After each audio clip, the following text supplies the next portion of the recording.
New York, few held court like Jim O'Connell. Whether you were Coach K, a TV analyst, a fellow sports writer or a fan, he had the same effect on everyone. In just a few minutes, he had you hooked, drawn into his colorful basketball world.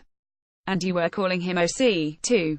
O'Connell, the longtime college basketball writer for the Associated Press and a member of the Hall of Fame, has. He was 64. He Monday after a series of ailments, his son Andrew said. He was a great man, Syracuse coach Jim Boeheim said. He was a guy you looked forward to seeing. Always had a good word and a smile. He wrote sports, but he did it in a positive way, always. He was always good to players, coaches, fans, everybody, he said. He was a unique individual, always had a good word for everybody. Always. And always told a tremendous story, often entertaining and educating app co-workers in between bites of his nightly, well-done hamburgers and chocolate egg creams. He also was a fixture at college basketball games. TV analysts, other writers, fans, coaches and referees would gravitate toward a man with a long memory, Irish wit and perfect timing. You got to hear the one about, he would start, and then everyone would stop and listen. O'Connell, he signed his name OC, pronounced it OC, was a former president of the United States Basketball Writers Association and entered that organization's Hall of Fame in 2002. The same year, he accepted the Naismith Memorial Hall of Fame's Kurt Gowdy Award for his coverage of the sport. O'Connell served as the AP's national college basketball writer since 1987 and was a fixture at major events from the Final Four to the Big East Tournament to the Maui Invitational. For more than 30 years at the Associated Press, Jim O'Connell represented the very best in sports journalism. His tireless and unparalleled coverage of college basketball elevated our entire sport, Coach Mike Krzyzewski said. We all owe OC an incredible amount of gratitude for the way he handled himself, the way he covered our game and for the positive impact he had on so many, he said. OC covered the Dream Team at the Barcelona Olympics and worked as a desk supervisor, overseeing the entire sports operation for the world's largest news-gathering organization. In 1982, OC was the one who pushed the button that told the sports world that Tiny Chaminade had beaten number 1 Virginia and Ralph Sampson in Hawaii, still considered the greatest upset in college basketball history. He was the source on college basketball, said Terry Taylor, the AP's sports editor from 1992 to 2013. He knew coaches, players, games, dates of games and final scores, all manner of factoids, off the top of his head. And when you looked it up, he was always right. He was a mentor to journalists in the app and elsewhere. For decades, he coached young reporters in bureaus around the app on how to cover a game, making sure the play-by-play, the NCAA tournament implications and the star performances were all put into context. O'Connell built deep relationships with colleagues, players, executives, referees and coaches, including fellow Hall of Famers Jim Calhoun, John Thompson and Luke Hanzecker.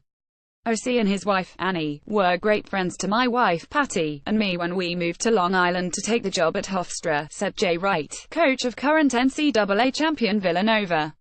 OC is the most knowledgeable, ethical, humble college basketball expert ever. He is dependable as a friend and as writer. A stick boy for the New York Islanders as a teen, O'Connell went to St. John's and joined the AP's sports department in the mid-70s, soon turning a part-time job into a career covering a sport he loved. After leaving to become sports information director at Fordham, where he met his wife, Ann Gregory, the best female basketball player in school history, OC returned to the app in 1978. By 1979, he was boosting the AP's coverage of the Final Four as Magic Johnson and Larry Bird went head-to-head in Salt Lake City. O'Connell had a long chat about basketball with Bird, who was famously reticent about speaking with the media. It was only when O'Connell pulled out a notepad that the Indiana State star clammed up. O'Connell covered every Final Four from then on, until this year. He kept his Final Four streak alive in 2015, just months after an operation that required partial amputation of his leg. The NCAA made sure O'Connell had a seat at the end of the media table, so he could stretch out his prosthetic. O'Connell was just as knowledgeable about teams like Ryder and Wagner as he was about powerhouse programs like Duke and Kentucky. If a fan asked him about any team, he could tell them what he thought of their chances. For decades, if there was a college basketball game in the New York area, OC would probably be courtside, whether he was working or not.